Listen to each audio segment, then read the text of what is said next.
네, 그러면 제가 음소거 할게요. 네, 하고 자, 오늘은 레위기 신학 12강입니다. 오늘은 레위기를 가지고 우리가 성경 전체를 살펴보고 있는데요. 특별히 요한계시록이 좀 많이 나와요. 그래서 레위기로 성경 전체를 쭉 살펴보는데 오늘이 마지막이고 또 요한계시록이 많이 나옵니다. 그러니까 요한계시록에서 하는 말씀들이 레위기가 어떻게 거기에 반영되어 있는지, 말씀들에 레위기가 어떻게 반영되어 있는지를 오늘 좀 아실 수 있으실 거예요. 오늘 살펴볼 주제는 뭐냐면 새로운 성전, 새로운 이스라엘, 새로운 이스라엘이 새로운 성전이라는 뜻인데요. 그 어떻게 새로운 이스라엘이 누구고 어떻게 새로운 성전이 되는지 그걸 좀 아실 수 있고요. 그리고 새 예루살렘, 새 예루살렘이 하늘에서부터 내려온다. 이제 그게 나오는데 그것도 어떤 의미인지 아실 수 있습니다. 잠깐만요. 네. 그리고 또 오늘은 그 새로운 에덴에 대해서 살펴봅니다. 에덴으로 돌아간다 해가지고 새로운 에덴에서 살펴볼 거고요. 그리고 결론, 누가 여호와의 산에 올라갈 수 있을까에 대한 그 결론을 이제 좀 알 수 있겠습니다. 그리고 그 이제 또 여러 가지를 살펴볼 건데 하나님의 권속이 누구냐? 그리고 하나님의 집은 어떻게 지어지는가? 그리고 새 언약에서의 예배는 어떻게 드리고 그다음에 종말은 무엇이고 성전 입장 예전이라고 레위기에서 어떻게 해야지 하나님께 들어갈 수 있는가 이것에 대해서 이 성전 입장 예전이 어떻게 나오는가 이 요한계시록에 어떻게 반영이 되는가 그것을 조금 알 수 있습니다. 그 다음에 새로운 에덴으로의 귀환이 요한계시록에 또 어떻게 나오는가 그리고 결론 누가 하나님께 나아갈 수 있는가에 대해서 살펴볼 예정입니다. 복습을 잠깐 하자면요. 지난 시간에 이렇게 했는데 이거를 2시간을 강의했어요. 부활과 올라감 이것은 새로운 출애굽이다. 그리고 그리스도의 영이 내려오셨다. 성령님께서 부어주신 것이 그리스도의 영이 내려오신 것인데 성령님의 역할은 무엇이고 예수님이 성령님을 부어주심으로 세례자로서 역할을 하셨다. 이것을 좀 살펴보았죠. 자, 그 다음에 오늘 배울 내용은 이렇게 됩니다. 오늘 배울 내용은 앞에도 살펴봤는데 새로운 성전인 새로운 이스라엘에 대해서 살펴볼 거고요. 그 새로운 성전인 새로운 이스라엘이 하나님의 가족이다. 권속은 이제 확대 가족이라는 뜻인데 옛날에는 가족 구성원들이 굉장히 많았어요. 종들까지도 다 이제 가족 구성원으로 들어왔거든요. 하나님의 확대 가족, 하나님의 가족이다. 그리고 하나님의 집에 대해서 살펴볼 거고요. 어떻게 하나님의 집을 이루는지. 그리고 이제 요한계시록 마지막에 레위기가 어떻게 반영이 되는지 그걸 살펴볼 텐데 요한계시록 마지막에 21장, 22장에는 새 예루살렘, 거룩한 성 새 예루살렘이 하늘로부터 내려오는 장면이 나오죠. 그리고 거기에 새 언약의 예배, 그리고 종말, 성전 입장 예전, 새로운 에덴에 대해서 살펴볼 거고 대망의 결론으로 나아가겠습니다. 새로운 성전인 새로운 이스라엘에 대해서 먼저 살펴보죠. 새로운 성전인 새로운 이스라엘 이게 무엇을 뜻하냐면 그리스도와 연합된 자들이라는 거예요. 새로운 성전, 새로운 이스라엘은 누구냐 했을 때는 그리스도와 연합된 자들이라는 거예요. 이스라엘을 살아계신 하나님의 성전으로 그리스도께서 만드셨다라는 거예요. 그러니까 이제 이스라엘 사람이잖아요. 그 사람 공동체인데 그 사람 공동체가 하나님의 성전, 하나님께서 임재하시는 성전이 된다라는 거죠. 예수님의 부활은 뭐냐면은 그 예수님께서 부활하셔가지고 예수님이 새로운 성전이 되셨어요. 그러니까 우리가 하나님을 만나는데 어디에서 만나냐면 예수 그리스도의 부활의 몸에서 하나님을 만납니다. 그래서 옛 성전을 폐하시고 새 성전을 이렇게 만드셨어요. 그게 이제 예수 그리스도께서 십자가에서 죽으시면서 옛 성전을 폐하시고 이제 새로운 성전을 지으셨는데 그 새로운 성전이 예수님의 부활의 몸입니다. 지난 시간에 이제 그렇게 살펴봤죠. 그 예수님의 부활의 몸으로 예수님께서 새로운 성전이 되셨는데 이제 예수님 혼자만 성전인가 했을 때는 예수님의 부활의 몸이 성전이기도 하지만은 이스라엘 전체가 하나님의 집이 된다라는 거예요. 예수님의 부활의 몸에서 하나님을 만나지만은 거기서 어떻게 하나님을 만나냐면은 새로운 성전이 되어서 하나님을 만난다라는 거예요. 그렇게 보면은 예수님은 새로운 성전을 지으실 분인데 예수님의 몸으로 단독자로 지으실 뿐만 아니라 좀 어렵지만은 여러 번 들어보시면 이해되실 거예요. 단독자로 지으실 뿐만 아니라 온 이스라엘을 성전으로 지으시는 분이다. 이런 뜻입니다. 사무엘하 7장에 보면은 다윗에게 하나님께서 언약하신 그 내용이 나오죠. 여기 보면은 나 여호와가 너를 위하여 집을 짓고 이렇게 말씀하시죠. 주체는 누구예요? 여호와께서 집을 지으신다라고 라는 거죠. 다윗이 하나님의 집을 지으려고 마음에 이렇게 생각하니까 하나님께서 너를 위하여 집을 지어 주시겠다라고 하셨어요.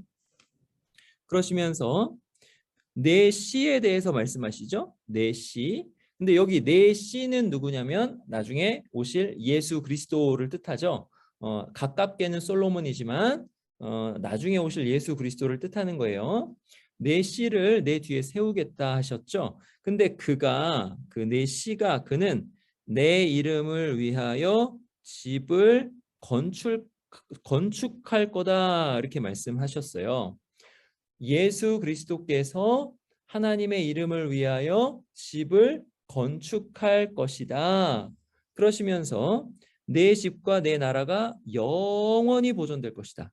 내 앞에서 하나님 앞에서 영원히 보존될 것이다. 이렇게 보면은 솔로몬은 아닌 거죠. 이것의 완성은 누구냐면 영원히 그렇게 집을 지으실 영원한 집을 지으실 예수 그리스도께서 이것의 이 약속의 성취자이신 거죠. 그런데 예수님께서 집을 지으실 것이다 이렇게 말씀하시는 거예요. 그럼 그 집이 무엇이냐? 자, 예수님께서는 하나님의 집을 건축하신 분이에요. 하나님의 집을 건축하신 분이신 동시에 그 집을 다스리시는 아들이신 거예요. 예수님 단독자로서 부활의 몸으로 하나님을 만나는 그 성전, 그 집을 지으셨는데 또 확장되어서 집을 지으셨어요. 근데 그 집을 다스리는 아들이시다라는 거예요. 그러니까 제3일에 부활한 이스라엘이 그 하나님의 집이라는 거죠. 호세아 6장 3절에 제3일에 이제 이틀에 살리고 제3일에 일으키셔서 부활하게 하실 것이다 이렇게 호세아 6장에 나오는데 그 호세아 6장에서 예언하는 대상이 이스라엘이거든요. 그러니까 그 이스라엘이 호세아에서 예언하는 그 이스라엘이 뭐냐 했을 때는 예수님께서 3일 동안 지으시겠다고 하시는 성전이다라는 거죠. 그러니까 예수 그리스도의 부활의 몸이 성전일 뿐만 아니라 또 성전, 그 예수님의 부활의 몸과 연결되어 있는 성전이 있는 거예요. 근데 그 성전이 누구냐면은 제3일에 부활한 이스라엘이 그 성전이다. 그래서 예수님께서 3일 동안 짓겠다고 하신 성전이 바로 그 이스라엘이라는 거예요. 그러니까 그 이스라엘을 예수님께서 다스리신다라는 거죠. 여기 보세요. 집 지은 자가 예수 그리스도예요. 집 지은 자. 그는 모세보다 더욱 영광을 받을 만한 것이 마치 집 지은 자가 그 집보다 더욱 존귀함 같으니라. 히브리서 3장 3절에 그 예수님은 집 지으신 자다 그러죠. 이제 3장 6절에 히브리서 3장 6절에 그리스도는 하나님의 집을 맡은 아들이시다 이렇게 나오죠. 그러니까 집을 지으신 자이시면서 하나님의 집이 있는데 그 하나님의 집을 맡으신 아들이시다 이렇게 나오는 거예요. 그 하나님의 집을 예수님께서 어떻게 하셨냐면 하나님의 권속으로서 그들을 모으셨다라는 거예요. 예수님께서 이스라엘을 모으셨다. 근데 그 이스라엘을 모으셔서 그들을 성전되게 하셨는데 그들은 누구냐 했을 때는 또 하나님의 권속, 하나님의 확대 가족, 하나님의 가족으로 그들을 모으셨다라는 거예요.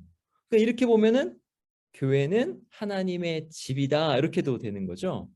그러니까 하나님께서 가족으로 이렇게 싹 이렇게 모으기를 원하셨는데 그 일을 누가 하셨냐면 예수님께서 하셨다라는 거예요. 지금 정리를 여기까지 잠깐 해볼게요. 예수님께서 부활하심으로 예수님의 부활의 몸이 새로운 성전이 되었어요. 근데 부활의 몸 그 단독자로만 성전이 아니라 부활의 몸에 연합된 자들이 같이 성전이 되고 근데 그들이 또한 누구냐 했을 때는 하나님의 집안 사람들, 하나님의 권속이다 이거예요. 그러니까 예수님께서는 유월절 어린 양이시죠. 유월절 어린 양으로서 그들을 위해서 피 흘려 죽으신 분이에요. 그 피를 그 집에 발라가지고 그들을 이제 불러내셨죠. 애굽에서 불러내셨어요. 그를 불러내셔가지고 어떻게 하셨냐면 하나님의 가족이 되게 하셨다라는 거죠. 하나님의 가족이 되게 하셔서 자기 자신에게로 모으시고 예수님은 친히 그 권속의 머리가 되셨다라는 거죠. 머리가 되셨다. 뒤에 보면은 모퉁이 돌이라는 말이 또 나옵니다. 자, 하나님의 자녀들. 그러니까 예수님을 영접하는 자들은 누구냐면은 위로부터 난 하나님의 자녀들이라는 거예요. 그러니까 위로부터 났다. 여기 위로부터 났다는 무슨 뜻이냐면 거듭났다라는 뜻이에요. 보세요. 요한복음 1장에 영접하는 자 곧 그 이름을 믿는 자들에게는 하나님의 자녀가 되는 권세를 주셨다 이렇게 말씀하잖아요. 하나님의 자녀다. 누가요? 영접하는 자인데 누구의 이름을 믿는 자? 곧 그 이름을 믿는 자. 예수 그리스도의 이름을 믿는 자. 영접하는 자는 하나님의 자녀가 되는 권세를 주셨다라고 하시면서 그 하나님의 자녀는 어떤 자들이냐?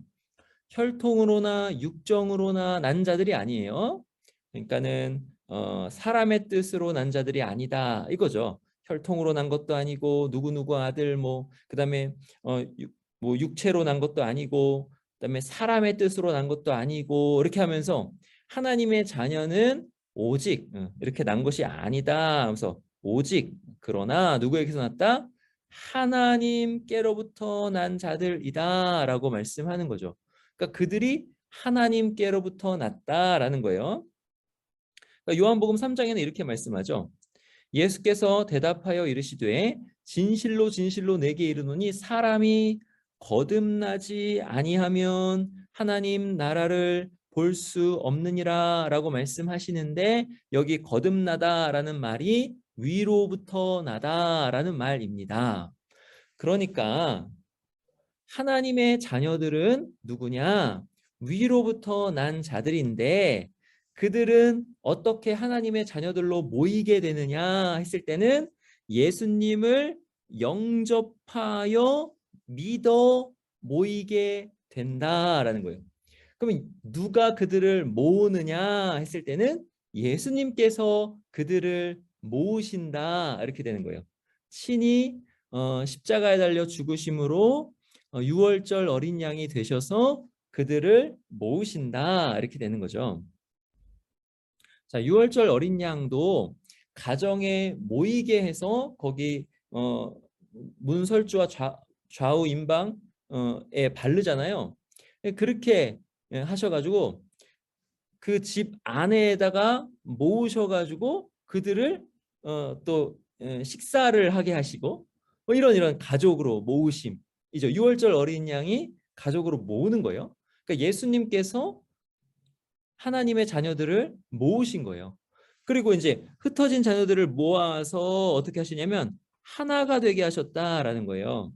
요한복음 11장 52절에 또 그 민족만 위할 뿐 아니라 흩어진 하나님의 자녀를 모아서 하나가 되게 하기 위하여 죽으실 거다. 이것을 이제 말씀한다. 그러니까 그때 대제사장이 이제 이렇게 얘기했다면서 요한이 이것을 해석하는 거거든요. 예수님은 이것을 위해서 죽으셨다는 거예요. 근데 그 민족은 누구예요? 유대인이죠. 근데 유대인만 위할 뿐 아니라 유대인 말고 흩어진 하나님의 자녀들이 있다는 거예요. 그 흩어진 자녀들을 모아서 아까 그 6월절 어린 양의 가정 안에 모아서 함께 식사 교제를 하면서 가족으로서, 그러니까 가족의 뜻이 뭐예요? 식구잖아요. 함께 먹는 사람들이죠. 그러니까 가족으로서 그들이 예수 그리스도의 살과 예수 그리스도의 피를 먹고 마시는 그러한 가족으로서 모아서 이렇게 하셨는데 그 안에 흩어진 하나님의 자녀들이 또 들어가는 거죠. 유대인뿐만이 아니라 유대인이 아닌 흩어진 하나님의 자녀들이 들어가는 거예요. 그들을 예수님께서 모으셔가지고 하나가 되게 하시는 거죠. 식구, 한 가족이 되게 하시는 거예요. 자, 요한복음 14장에 보면 예수님께서는 제자들을 모아서 아버지 집으로 이끄세요. 아버지 집.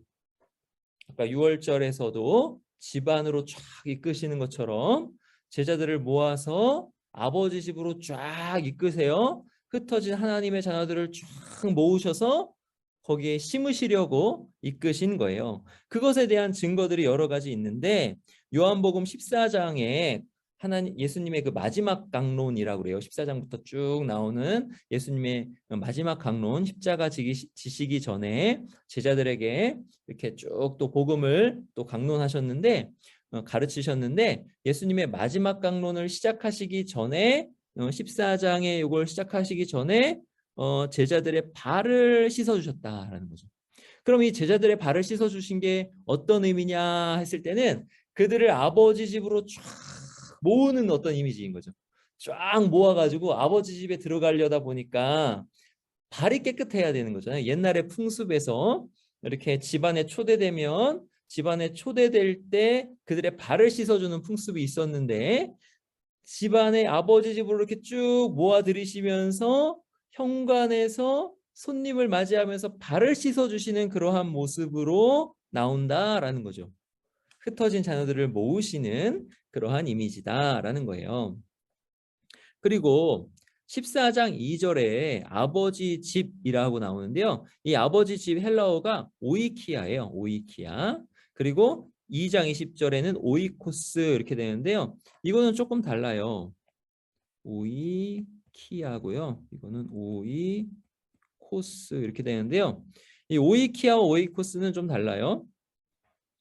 유대인들이 이르되 이 성전은 해가지고 여기가 오이코스예요. 46년 동안의 지역권을 내가 3일 동안에 일으키겠느냐. 요 성전은 여기서 요 오이코스는 항상 건물을 뜻해요. 건물. 여기선 건물이에요. 근데 요거 오이키아, 그러니까는 14장에서 아버지 집으로 여기 집이 오이키아라는 말 썼는데요. 아버지 집으로 이끌겠다라고 했을 때 이 오이키아는 무슨 뜻도 있냐면 권속이나 가족이라는 뜻도 있는 거예요. 그러니까 예수님께서 아버지 집으로 이렇게 쫙 모으신다라고 했을 때 집으로 모으신다 이 뜻은 가족으로 모으신다라는 뜻도 있다는 거죠. 그러니까 흩어진 자녀들을 모아서 하나가 되게 하시는데 어떤 의미로 특별히 한 가족이 되게 하셨다라는 거예요. 제자들을 그것에 대한 또 이제 증거가 뭐냐면 제자들을 작은 자들이라고 부르시면서 고별 설교를 시작하셨다라고 그래요. 여기 작은 자들 그러면은 작은 자들 하면은 테크 테크니온인데요. 테크니온은 테크논에서 나왔어요. 이 테크논은 무슨 뜻이냐면은 유아 또는 영아 이런 뜻이에요. 그러니까 가족 안에서 아이가 태어난 거죠. 그런 뜻이에요. 아이가 태어난 것. 가족 안에 아이가 태어나서 그 아이들에게 예수님께서 설교를 하시는 그런 이미지라는 거죠. 그러니까 하나님의 가족으로서 이제 장성하게 자라가야 되는데 아직 아이들에게 이렇게 설교하시듯이 아이들을 가르치시듯이 작은 자들아 이렇게 하시면서 고별 설교를 시작하셨다라는 거예요. 그러니까 가족 구성원이 된 거죠. 작은 자들아 내가 아직 잠시 너희와 함께 있겠노라 라고 하시면서 이제 쭉 설교를 하시기 시작하셨다라는 거죠.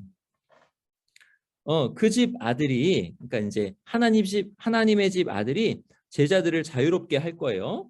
그렇게 자유롭게 하셔가지고 그 제자들이 아버지의 권속이 됩니다. 아까 유아로 태어나는 것처럼 그 아버지의 가족이 되는 거예요.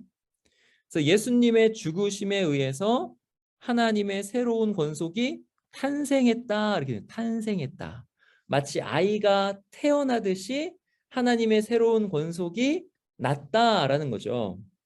근데 여기서 이제 보면은 어떤 식으로 그 관계가 바뀌냐면은 요한복음 19장에 보시면은 십자가에서 예수님께서 새로운 가족을 지금 이렇게 만드시는 거예요. 새로운 가족이 탄생하는 거예요. 어머니에게 예수께서 자기의 어머니와 사랑하시는 제자는 사도 요한이에요.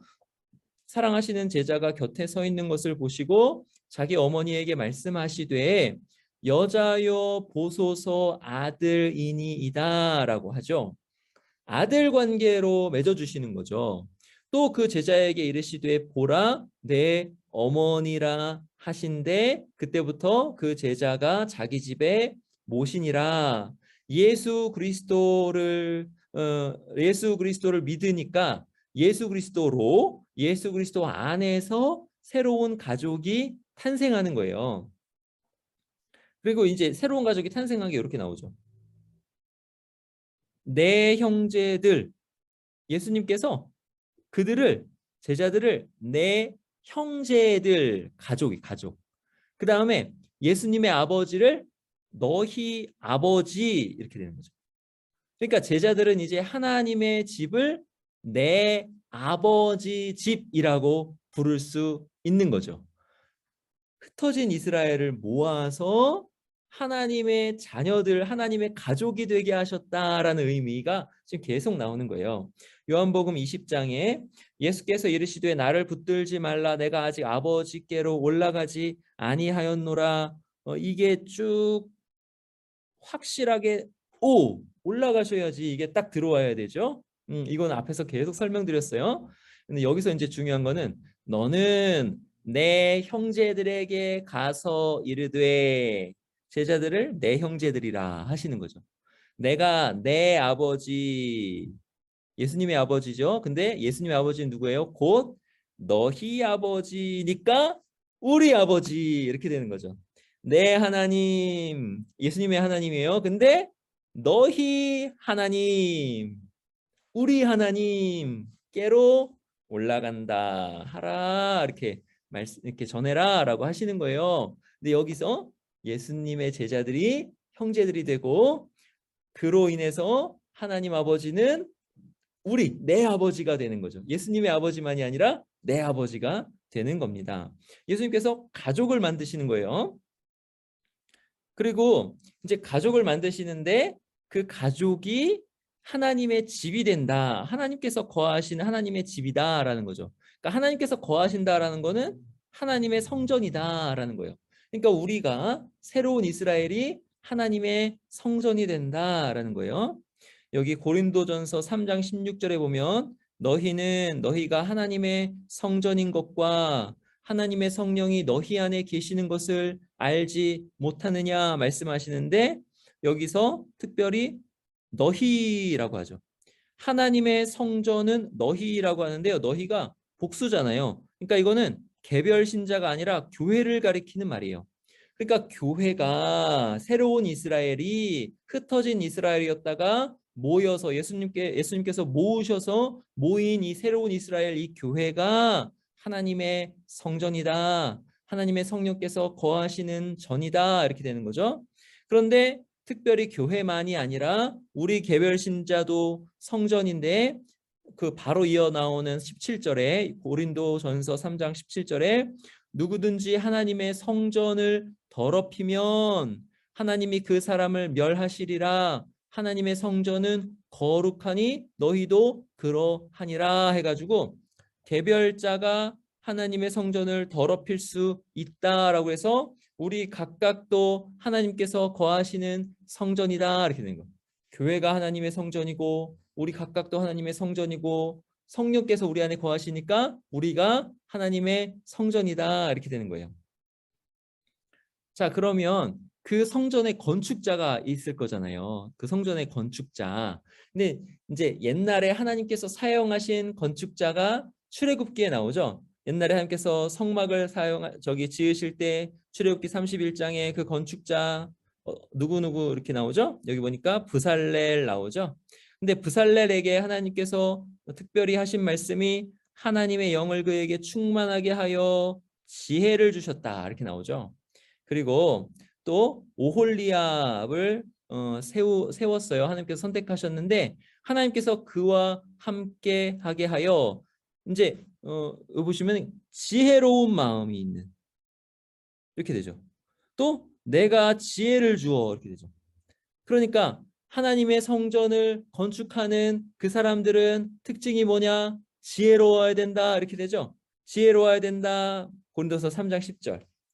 내게 주신 하나님의 은혜를 따라 여기서 나는 바울이에요. 내가 지혜로운 건축자와 같이 터를 닦아두매 이렇게 해서 바울이 지혜로운 건축자라는 말을 써서 복음으로 하나님의 전을 짓는 그 터를 닦아서 예수 그리스도를 전함으로 하나님의 전을 짓는 지혜로운 건축자다라고 이야기를 하는 거죠.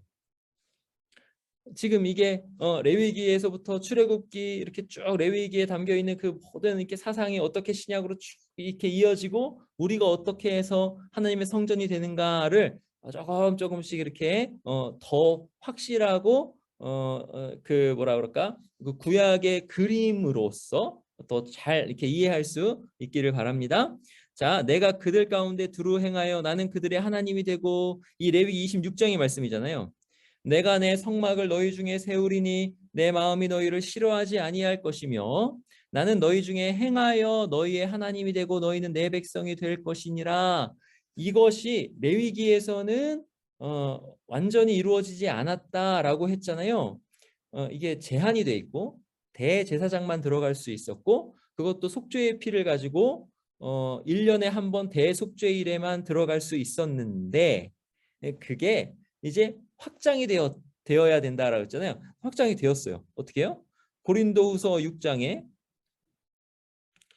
하나님의 성전과 우상이 어찌 일치가 되리요. 우리는 살아계신 하나님의 성전이라. 이와 같이 하나님께서 이르시되 내가 그들 가운데 거하며 두루 행하여 레위기 26장에 약속하신 대로 나는 그들의 하나님이 되고 그들은 나의 백성이 되리라 라고 하셨는데 그것이 우리에게로 성취가 되었다라는 거죠. 예수 그리스도께서 그렇게 우리를 성전이 되게 하셨다라는 거예요. 그러므로 뒤에 뭐가 나올까요? 레위기가 나와요. 레위기가.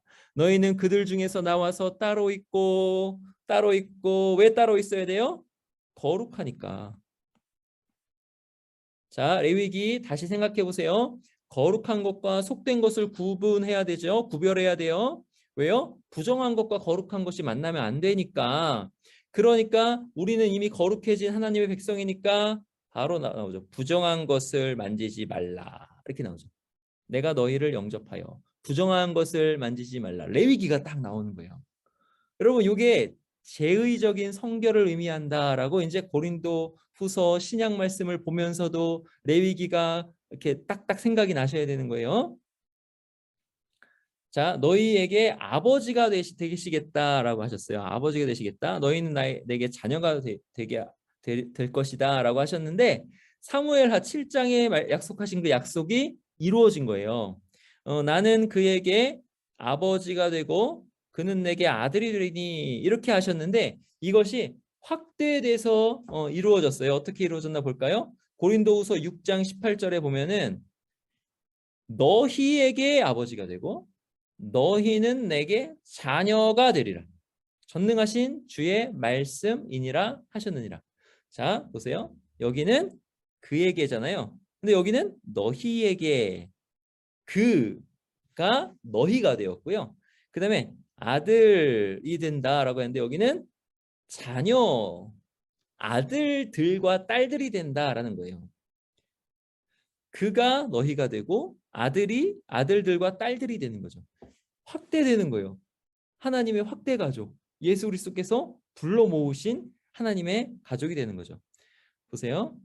성령님께서 부어지셔가지고 우리가 성령님을 받아 그리스도와 연합이 됩니다.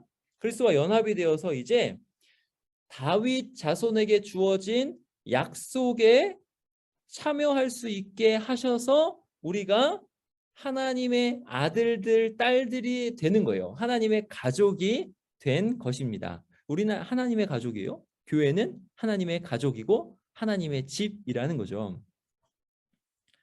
이제 신약에서 교회가 하나님의 집이다라고 했을 때 그것을 그렇지라고 이제 더 확실하게 명확하게 이해하실 수 있을 거예요. 그리스도 예수님은 친히 모퉁이 돌이 되셨습니다. 자, 아까는 예수님께서 부활하셔서 그 부활의 몸이 그 부활의 몸 자체로 성전이셨다라고 했잖아요. 근데 살아나셔가지고 살아있는 산돌이셨는데 되셨는데 그 산돌이 뭐가 되셨냐면 모퉁이 돌이 되셨다라는 거예요.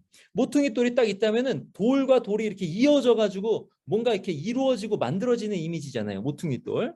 예수님은 성령님으로 하나님의 백성을 하나로 만들어 한 성전으로, 한 건물로, 한 가족으로 만들어 하나님의 새롭고 새로운 성전, 살아있는 성전으로 지어가시는 분이시다라는 거죠. 예수님은 성령님으로 이렇게 하신다는 거예요.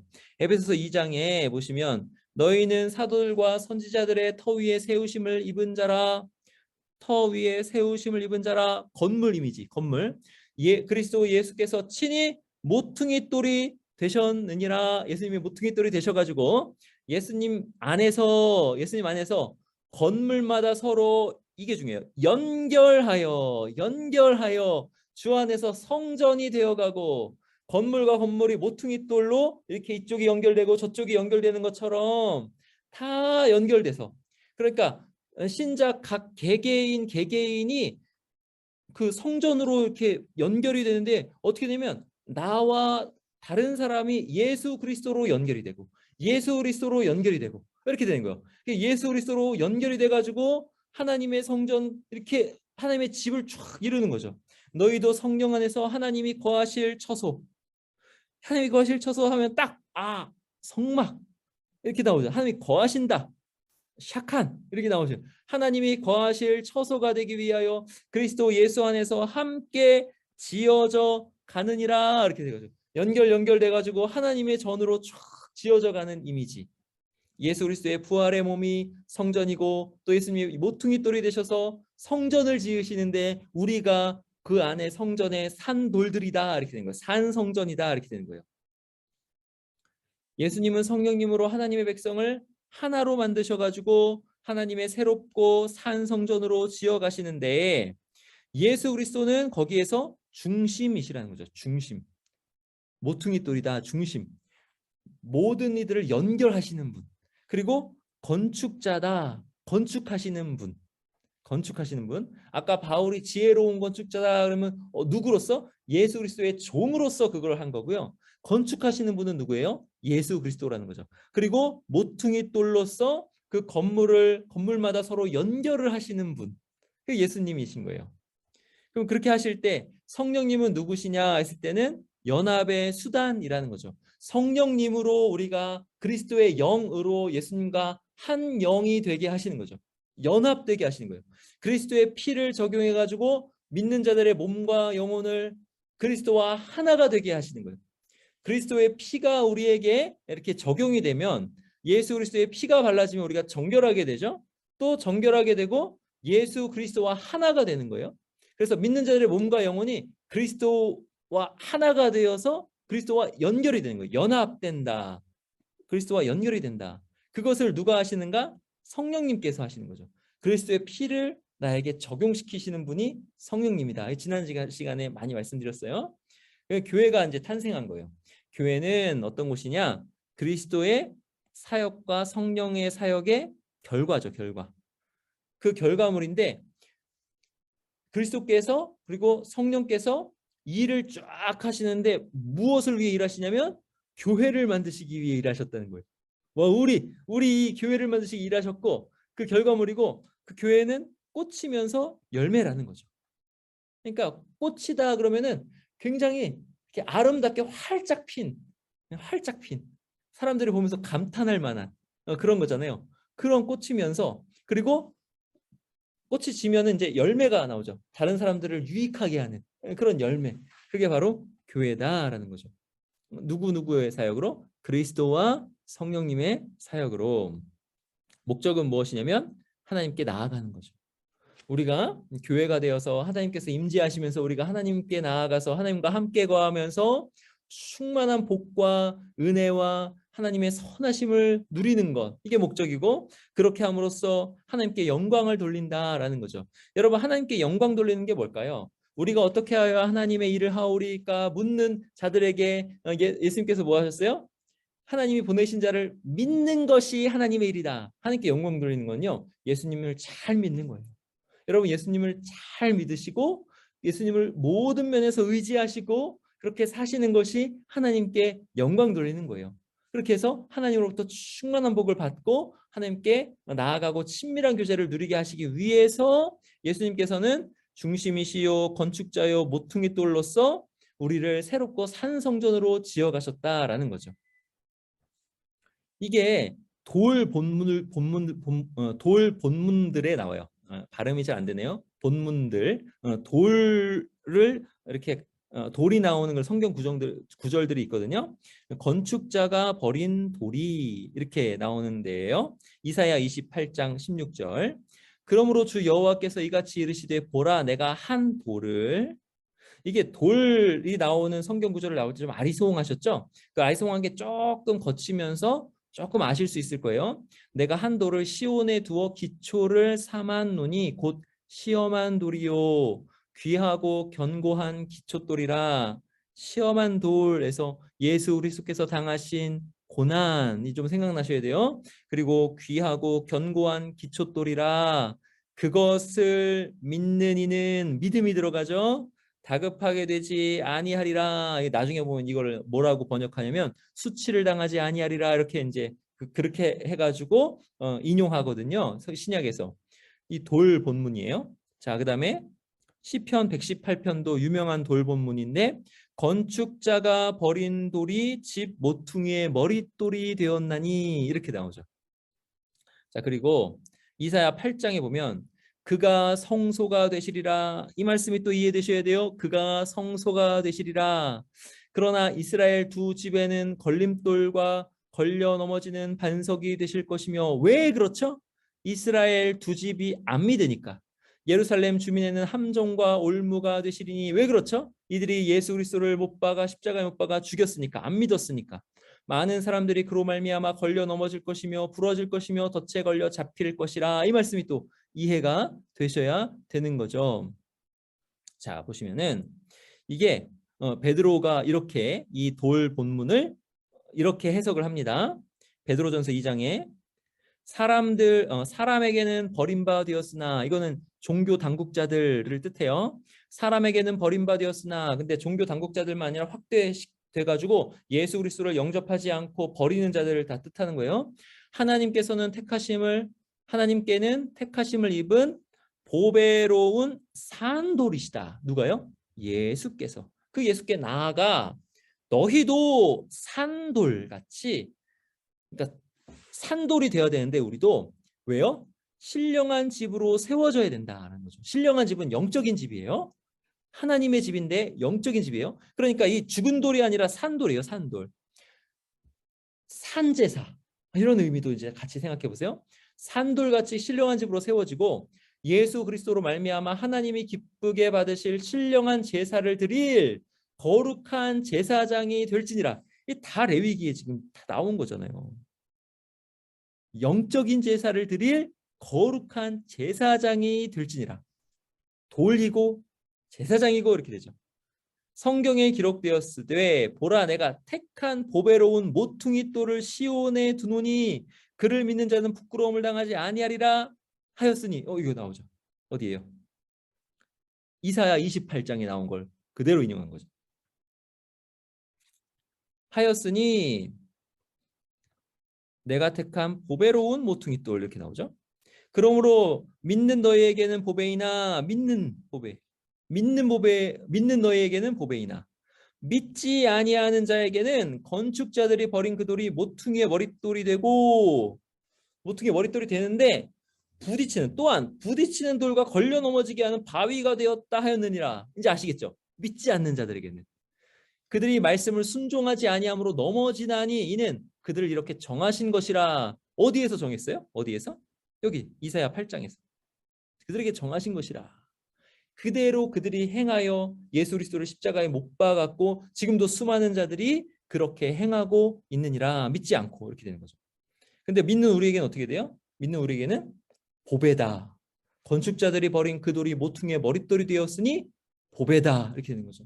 우리도 산돌같이 그 집으로 세워진다라는 거예요. 자, 그러면 요거를 이제 예수님도 말씀하셨다는 거예요. 마태복음 21장에 건축자들이 버린 돌이 하나님의 성전을 위한 모퉁이 돌로 하나님께서 삼으셨다라고 하는데 그렇게 삼으시고 또 그 모퉁이 돌에 연결되어 가지고 우리도 산돌로서 하나님의 성전, 영적인 전을 하나님의 성전인데 영적인 성전을 만들어가고 지어져가는 우리가 되는 거예요. 근데 그렇게 예수님을 하나님께서 삼으셨다라는 거죠. 건축자들의 버린 돌을 하나님의 성전을 위한 모퉁이 돌로 삼으셨다. 건축자들의 버린 돌, 마태복음 21장에 보면은 보세요. 농부들이 나오죠. 이 농부들이 누구냐면 그 성전 당국자들이에요. 자, 이는 상속자니 누구예요? 예수님이죠. 포도원 비유 예수님께서 말씀하신 거예요. 죽이고 그의 유산을 차지하자 이렇게 되죠. 이에 잡아 포도원 밖에 내쫓아 죽였다 그러죠. 자, 그것을 예수님께서 설명해 주시기를 너희가 성경에 건축자들이 버린 돌이 모퉁이의 머릿돌이 되었나니 이것은 주로 말미암아 된 것이요 우리 눈에 기이하도다 함을 읽어본 일이 없느냐 이렇게 설명을 해주시는 거예요. 그러므로 내가 너희에게 이르노니 하나님 나라를 너희는 빼앗기고 거치는 돌, 걸려 넘어지는 돌이 된다 그러잖아요. 그 나라에 열매 맺는 백성이 받으리라. 이 돌 위에 떨어지는 자는 깨지겠고 이 돌이 사람 위에 떨어지면 그를 가루로 만들어 흩으리라. 누구예요? 믿지 않는 성전 당국자들, 당시 종교 지도자들, 이스라엘 사람들, 유대인들 이렇게 되는 거죠. 마가복음 12장에도 포도원 비유 하시면서 그러니까 그 포도원이 심판을 당하는 거예요. 그 포도원은 성전인 거죠. 성전 당국자들. 이렇게 되죠. 여기도 예수님께서 너희가 성경에 건축자들이 버린 돌이 모퉁이의 머릿돌이 되었나니 이것은 주로 말미암아 된 것이요 하나님께서 하셨다. 앞에서 말씀하신 구약 성경을 인용해서 포도원 비유를 말씀하신 거죠. 그러니까 포도원 비유도 이제 여러분이 이해를 하셔야 되는 거죠. 누가복음 20장에도 포도원 비유. 여기도 보세요. 이는 상속자니 죽이고 그 유산을 우리의 것으로 만들자. 근데 결과적으로 어떻게 됐어요? 이들이 죽이고 유산을 우리의 것으로 만들자 했는데 예수 그리스도께서 죽으셔서 그 의가 그 완전한 그 순종의 의가 유산으로 죽으심으로 유산이 우리에게 온 거잖아요. 유산으로 우리에게 주어진 거예요. 이게 얼마나 감사해요? 근데 여기서도 이 농부들이 그렇게 해서 예수님을 죽였는데 그 일을 예수님께서 설명하시기를 그들을 보시며 이르시되 그러면 기록된 바 건축자들의 버린 돌이 모퉁이의 머릿돌이 되었느니라 하며 어찌미냐 무릇 이 돌 위에 떨어지는 자는 깨어지겠고 이 돌이 사람 위에 떨어지면 그를 가루로 만들어 흩으리라 하시니라. 심판하신다라는 거죠. 자, 건축자들의 버린 돌 이것을 사도행전 4장에서도 말씀해요. 보세요. 너희와 모든 이스라엘 백성들은 알라. 너희가 십자가에 못 박고 하나님이 죽은 자 가운데서 살리신 나사렛 예수 그리스도의 이름으로 이 사람이 건강하게 되어 너희 앞에 섰느니라. 여러분 여기에서 엄청난 신비가 있는 거예요. 엄청난 신비. 무슨 신비냐면요. 자, 너희와 모든 이스라엘 백성들이 아까 성전 당국자들이잖아요. 이들이 예수 그리스도를 십자가에 못 박아 죽였잖아요. 근데 이들이 이 은혜에서 떨어졌느냐? 아니에요. 아니에요. 지금 베드로가 이렇게 설교를 해가지고 유대인 중에 3천 명 회개하잖아요. 3천 명이 회개하잖아요. 그죠? 나중에 또 5천 명이 회개하고. 그죠? 그러니까 이들이 예수 그리스도를 못 박아 죽였는데 회개해서 유산을 받는 자들이 되었어요. 와, 이건 보세요. 여기도 똑같이 이 예수는 너희 건축자들의 버린 돌로서 집 모퉁이의 머릿돌이 되었느니라 하시면서 집 모퉁이의 머릿돌이 되셨다라는 것을 베드로가 어떻게 설교하고 어떻게 설명하냐면 다른 이로서는 구원을 받을 수가 없나니 천하 사람 중에 구원을 받을 만한 다른 이름을 우리에게 주신 일이 없음이라 이렇게 하면서 설교를 빵 하는 거죠. 그러니까 예수 그리스도를 죽인 그들이 또한 주님께서 그들에게 은혜를 베풀어 주셔서 아버지 저들이 하는 것을 알지 못하나이다 저들의 죄를 사하여 주옵소서라는 그 사죄의 은총이 죽인 자들에게도 내려져서 그들이 또 그 보배로운 산돌이 되는 성전이 되는 그런 기회를 또 얻고 들어가는 거예요. 그러니까 이 예수님의 은혜가 얼마나 커요. 그러니까 보세요. 이 돌 위에 떨어지는 자는 깨어지겠고 이 돌이 사람 위에 떨어지면 그들을 가루로 만들어 흩으리라 하시니라 하시면서 예수님께서 지금 이 시대에는 어떻게 하고 계시는 거예요? 기회를 계속 주고 계시는 기회를. 어떤 기회? 누구에게까지 기회를 주시냐면 예수 그리스도를 십자가에 못 박아 죽인 자들에게까지 기회를 주시는 거예요. 근데 잘 생각해 보세요. 우리가 그들 아닙니까? 우리가 죄인이다라는 말이 뭐냐면 죄는 하나님을 향한 적대감이에요. 죄는 뭐 도덕적으로 이것저것 해가지고 하나님이 뭐 이렇게 도덕이라고 하면 뭐 다른 사람에 피해를 끼치고 뭐 이게는 넓은 의미에서 그게 다 죄예요. 왜냐하면 하나님께 손해를 끼치니까. 근데 죄의 본질, 우리가 죄를 이해할 때는 아주 정확하게 딱 이해를 해야 될 건 뭐냐면 죄는 하나님을 향한 적대감입니다. 그러면 적대감이 지나치면 적대감이 커지면 어떻게 돼요? 원수가 되고 원수는 상대방을 죽이는 자잖아요. 그럼 우리의 죄의 끝은 뭐냐면 예수 그리스도를 십자가에 죽이는 거예요. 하나님을 죽이는 게 우리의 죄의 끝입니다. 그러면 예수 그리스도를 십자가에 죽인 자들이 곧 누구냐 했을 때는 죄인인 우리라는 거예요. 근데 이 죄인인 우리가 어떻게 돼야 되냐면 돌 위에 떨어져서 깨져야 되고 그리고 그 돌이 우리 위에 떨어져서 우리가 가루로 만들어서 흩어져야 되는데 그렇게 흩어져 있는 우리를 예수님께서 대신 십자가에서 죽으시면서 그 형벌을 당하시고 그 성전 당국자들까지 그 예수님을 죽인 그 종교 지도자들에게까지 베드로에게 설교를 하셔서 그들이 돌이키게 하신 것처럼 우리를 돌이키셔서 모셔가지고 성전에 있는 산돌로 삼으셨다는 것이 얼마나 큰 은혜냐라는 거죠. 지금 그거예요. 이 돌 본문들을 보시면서 이게 좀 깨달아지셔야 돼요. 예수님께서 버려지셨다. 누굴 위해서? 우리를 위해서 버려지셨고 죽으셨다. 예수님 죽으심에 마땅하신 분이 아니에요. 죽으실 수가 없으신 분이에요. 근데 우리를 위해서 대신 죽으셨다. 그리고 부활하셨다. 부활하신 것도 우리를 위해서. 그리고 높아지셨다. 높아지신 것도 우리를 위해서. 높아지셔서 뭐 하셨어요? 성령님을 부어주셨죠. 그 성령님을 부어주셔가지고 우리는 이제 예수님의 은혜로 예수 그리스도께서 행하신 그 일로 우리를 정결하게 피로 우리를 정결하게 하셔가지고 이제 우리는 정결하게 되었기 때문에 성령 하나님께서 우리에게 오실 수 있으신 거예요. 그렇게 해서 성령 하나님께서 우리에게 오셔가지고 이제 성령님의 예수 그리스도의 피를 우리에게 그 적용시켜가지고 우리를 모으시는 거예요. 쫙 모아가지고 하나님의 성전으로 쫙 만드신 하나님의 집안 사람들로 쫙 만드셔서 모아서 심으신 거죠. 그렇게 해서 사람들은 믿음으로 산돌이신 예수님께 나와 예수님과 연합되는 거예요. 모퉁이 돌이 연결되듯이 그렇게 연합되는 거예요. 그렇게 그들도 부활할 거고요. 예수님의 부활은 종말을 미리 가지고 이제 맛보게 하시는 거예요. 우리에게 알려주시는 거예요. 종말에 우리도 예수님 안에서 부활한다는 거예요. 부활하여 살아있게 되었어요. 그러니까 그 부활을 우리는 선취해서 먼저 취해가지고 그 부활의 몸을 바라보는 거예요. 그게 우리의 소망이에요.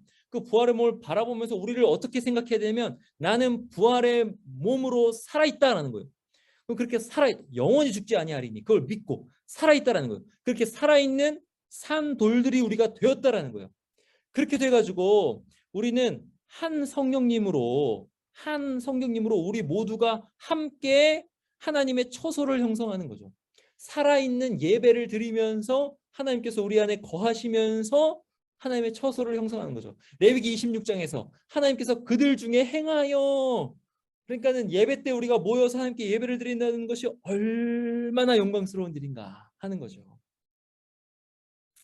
베드로전서 2장에 보면 여러분 베드로가요 대단한 사람입니다. 베드로전서가 얼마나 깊은지 몰라요. 구약을 충분히 반영해서 베드로 누구예요? 예수님의 제자 아닙니까?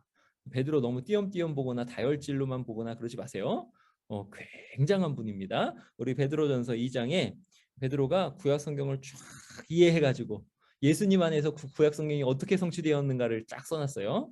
그러나 너희는 택하신 족속이요 왕 같은 제사장들이요 거룩한 나라요 그의 소유된 백성이니. 택하신 족속, 너희가 누구예요? 너희가 이방인까지 포함한 교회예요. 왕 같은 제사장들이다. 거룩한 나라다. 그의 소유가 된 백성이다.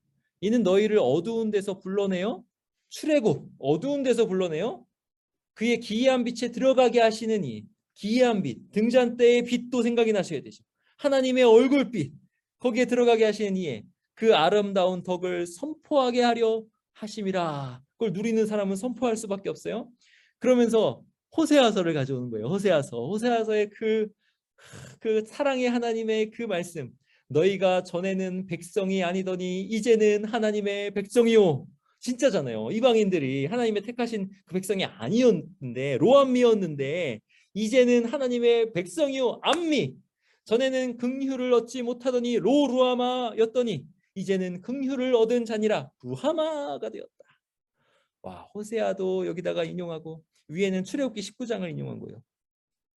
세계가 다 내게 속하였나니 너희가 내 말을 잘 듣고 내 언약을 지키면 너희는 모든 민족 중에서 내 소유가 되겠고. 이게 내 소유가 뭐냐면 세굴라예요. 세굴라. 보물. 너희가 내게 대하여 제사장 나라가 되며 거룩한 백성이 되리라. 너는 이 말을 이스라엘 자손에게 전할지니라. 이 이스라엘 자손이 확대되어서 새 이스라엘이 누구예요? 교회가 되는 거죠. 택하신 족속, 왕 같은 제사장들, 거룩한 나요라. 그 다음에 그의 소유, 세굴라, 특별한 소유, 보물인 백성이 되었다라는 거죠. 이게 우리예요. 우리. 내 소유, 제사장 나라, 거룩한 백성. 유대인과 이방인으로 구성된 새로운 이스라엘, 그게 교회다라는 거죠. 유대인과 이방인으로 구성된 교회가 선지자들이 선포한 부활한 이스라엘이라는 거죠. 새 언약에서 왕 같은 제사장이자 거룩한 나라가 된 새 출애굽의 새 이스라엘이 누구냐? 새 출애굽의 새 이스라엘이 교회라는 거예요.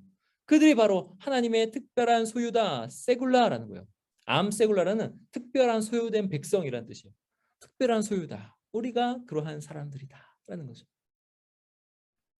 이게 창세기부터 쭉 와가지고 이제 신약에서 그 예수님께서 행하신 일을 또 쫙 설명해 주시는 거예요. 자, 옛 언약과 새 언약의 절정이 점점점 극치로 나아가는 건데 우리는 지금 종말에서 극치를 바라보면서 있는 거예요. 근데 그 극치가 어디에 나올까요? 요한계시록의 그림으로 나옵니다. 볼까요? 옛 언약의 절정은 뭐냐면 하나님께서 자기 백성들 중에 거하심이잖아요. 이 레위기에서도 절정이 확 나오잖아요. 하나님께서 충만히 임재하셨다가 들어갈 수 없었다가 들어가게 되고 거기서 하나님을 제사장이 배웠고 축도를 하고 이런 것이 또 옛 언약에서 또 절정이란 말이죠. 근데 이것만 절정이 아니라 어디까지 절정이 이어지냐면 종말에 성육신하신 하나님의 아들이 자기 백성 중에서 행하신단 말이죠. 예수님이. 이 옛 언약의 이 절정이에요. 예수님이 그 백성 가운데서 하나님이 그 백성 중에 행하시는 거예요. 해를 끼치지 않으시고 하나님의 복을 충만히 계속 이렇게 주시면서 병도 고치시고 죽은 자도 살리시고 그렇게 하시면서 성육신 하셔가지고 행하셨단 말이죠. 백성 중에 두루 행하셨단 말이죠. 옛 언약의 절정입니다. 레위기 26장에 나와 있는 그 말씀이 성취된 거예요. 근데 이제 새 언약의 절정은 뭐냐면요. 엄청난 절정이 있어요. 성육신이 이게 어떻게 되냐면 성령께서 우리에게 이렇게 오시는 거예요. 성령께서 우리에게 오시는 거예요. 그래가지고 이거는 이제 성육신이란 말로 하기에는 조금 문제가 있습니다. 이거는 좀 문제가 있지만 그냥 표현을 이렇게 한 거예요. 하여튼 성령께서 우리에게 오셔가지고 이제 이 성육신이 이게 어떻게 되냐면요. 예수 그리스도와 우리가 하나가 되는 그런 성육신이에요. 우리가 하나 되는. 이방인과 유대인으로 구성된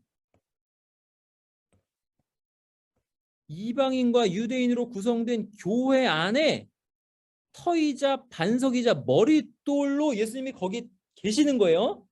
근데 예수님과 우리가 연결되는 연합되어 가지고 거기에 거하시는 거예요.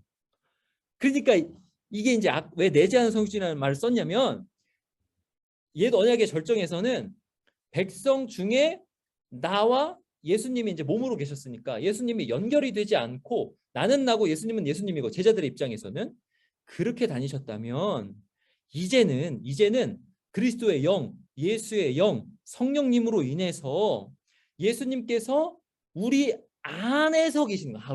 우리 안에서. 교회 안에서 계시는 거예요. 그렇게 돼가지고 자기 백성 안에 거하신다. 성육신이 내재하시는 성육신인 거예요. 그렇게 교회의 머리로 거하신다라는 거죠. 이게 새 언약의 절정이에요. 근데 이 절정에서 우리는 이것을 어떻게 맛보냐면 믿음으로 맛보는 거죠. 믿는 자만 이것을 받아들이고 예수님을 영접하여 믿는 자만 이것을 알고 누리는 거예요. 그러니까 우리가 믿는다는 건 뭐냐면 이것을 알고 그것을 아는 상태에서 그것을 의지하고 믿고 교회 예배드리러 나올 때 이것을 믿고 예수 그리스도께서 우리 안에 성령님으로 운행하신다라는 거. 근데 운행하시는데 내 안에서도 운행하시고 거룩한 복음의 강설이 우리에게 이렇게 전달되고 떨어질 때에 성령께서 그것으로 또 운행하셔가지고 내 마음에 회개하는 것도 일으키시고 예수 그리스도를 더 믿게 하시고 그런 운행하시는 그 내재하는 성육신이 이렇게 있다라는 것을 믿는 거죠. 눈에는 보이지 않아요. 근데 믿는 거예요. 이게 지금 우리의 상태예요. 근데 이런 상태가 이제 어디로 갔느냐? 극치로 갑니다. 완성으로 가요. 이것의 극치가 옵니다. 완성이 되는데 새하늘과 새 땅이 쫙 펼쳐지면서 새로운 창조 세계가 우리에게 내려오면서 예수님께서 재림하셔서 거룩한 성 새 예루살렘이 하늘로부터 내려올 때 그것의 극치가 되는 거예요. 완성이 되는 거예요. 그러니까 지금은 믿음으로 그것을 바라보지만 소망으로 바라보지만 그것은 이미 우리에게 이루어진 거예요. 그리고 확실하게 이루어질 거죠. 근데 그게 아직은 극치에 이르지 않았어요. 이미와 아직이 여기도 나오죠. 근데 그것이 이제 올 것이다 라는 거죠. 올 것이다. 그때는 눈으로 확실히 본다. 눈으로 확실히 본다 라는 거예요. 몸으로 영적인 몸으로 그것을 다 체험하면서 산다는 거죠. 와, 얼마나 좋겠어요, 여러분. 얼마나 좋겠어요. 자, 이제 새 예루살렘 요한계시록 21장, 22장 보시겠습니다. 이게 이제 새 언약의 예배인데 교회는 이 땅에 있는 하나님의 성전이에요. 그리고 이 땅에 있는데요. 교회가 그리스도께서는 교회를 하늘로 이끄셨어요. 요한복음 14장에도 나오고 하늘로 이끄셨어요. 에베소서 2장 6절에도 또 함께 일으키사 그리스도 예수 안에서 함께 어디예요? 하늘에 앉히시니 이렇게 나오잖아요. 하늘에 앉히시니. 그러니까 교회는 믿음으로 예배를 드리면서 예수님의 찢긴 육체와 흘린 피로 생겨난 새롭고 산 길을 통과해서 하늘의 시온에 올라가요. 올라가서 예수님과 하나를 이루죠. 성령님은 우리를 들어 올려서 하늘에 있는 그리스도께로 데려다 주시죠. 우리는 성령님으로 예수님께서 계신 곳에 있으면서 예수님의 영광을 보는 거죠. 그게 지금 언제 일어나는 거예요? 주일 예배 때 일어나는 거예요. 우리는 하늘에서 예배드립니다. 이렇게 되는 거예요. 근데 그걸 믿음으로 드리는 거예요. 지금 이게 긴장관계라는 거죠. 어떤 긴장관계예요? 이 땅에 하나님께서 자기 백성과 함께 거하시는 거, 땅, 그죠? 하나님의 백성이 성령님으로 하늘에서 하나님과 함께 거하는 거죠. 하나님께서 땅에 거하시기도 하시고 우리가 하늘로 들어 올려지기도 한 그런 긴장관계예요. 뭔가 이루어지긴 했는데 하나님께서 땅에 계시기도 하시고 우리가 하늘에 있기도 하고 하늘과 땅이 이렇게 연결이 돼 있어요. 근데 종말이 딱 이루잖아요. 종말이 완성되면 이제 하늘과 땅이 완전히 연결돼 가지고 하늘이 땅에 내려와요. 새 하늘과 새 땅에서 거룩한 성 새 예루살렘이 하늘로부터 내려온다라는 거죠. 와, 이게 요한계시록이 우리에게 가르쳐주는 보여주는 그 비전입니다. 비전, 이미지예요. 이 새 언약의 예배가 그런 거예요. 정말 보세요. 21장 요한계시록 21장 1절 또 내가 새 하늘과 새 땅을 보니 처음 하늘과 처음 땅이 없어졌고 바다도 다시 있지 않더라. 이건 뒤에도 계속 나옵니다. 새 하늘과 새 땅을 보니 이것을 보여주셨어요. 요한에게 이거 왜 보여주셨을까요? 우리도 그것을 보고 요한계시록 좀 보고 그림으로 그려보고 그 그림을 갖고 이것을 소망으로 삼고 살으라고. 여러분 그렇게 살면 얼마나 이 삶이 하루하루가 얼마나 즐거운 삶이겠어요. 항상 기뻐하라가 이루어지는 삶이죠. 보세요. 새 언약의 예배는 어떻게 되냐? 하나님께서 성령님으로 이 땅에 오셔서 지상의 시온을 건설하셨어요. 이 땅의 교회죠. 그리고 이 지상의 시온을 성령님께서 또 들어 올리셔서 하늘의 시온으로 이렇게 만드셨어요. 근데 이게 아직 잠정적이에요. 이 말은 뭐냐면 믿음으로만 이것을 볼 수 있어요. 근데 이제 요한계시록 21장에서 가르쳐 주는 것은 뭐냐면 이 메시아 왕국이 새 예루살렘이 내려온다라는 거죠. 내려온다. 그러면서 이제 새 하늘과 새 땅, 새로운 시온이 딱 펼쳐진다는 거죠. 여기 땅에 딱 펼쳐진다는 거예요. 와, 이거를 요한계시록이 우리에게 보여주는 겁니다.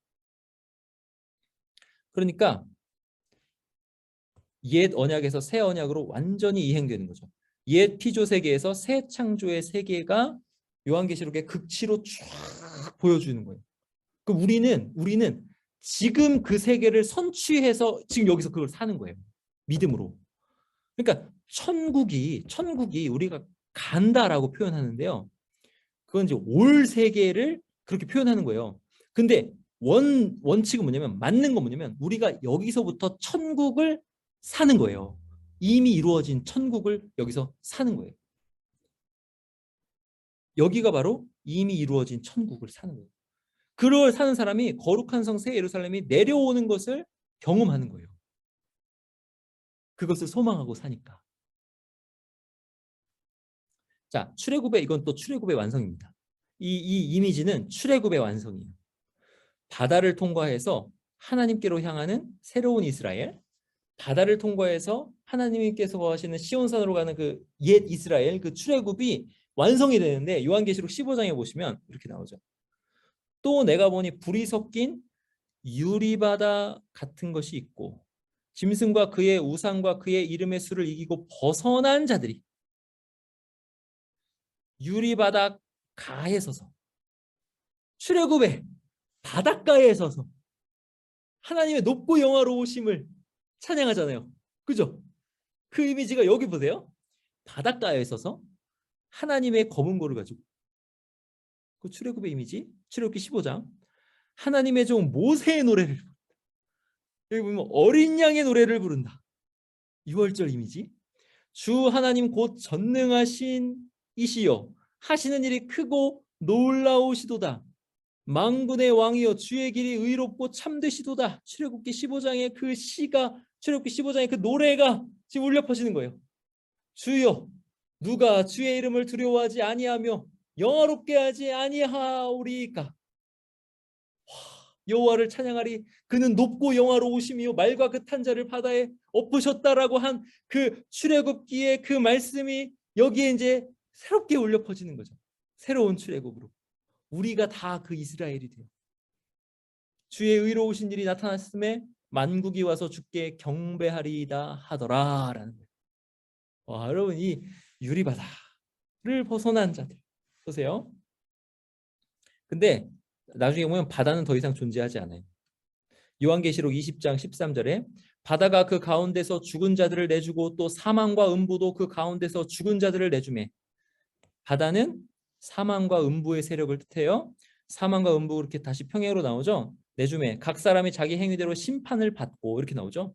요한계시록 21장 1절에 또 내가 새 하늘과 새 땅을 보니 처음 하늘과 처음 땅이 없어졌고 바다도 다시 있지 않더라. 바다가 없어요. 바다도 다시 있지 않더라. 하나님을 대적하는 세력이 다 없어진 상태.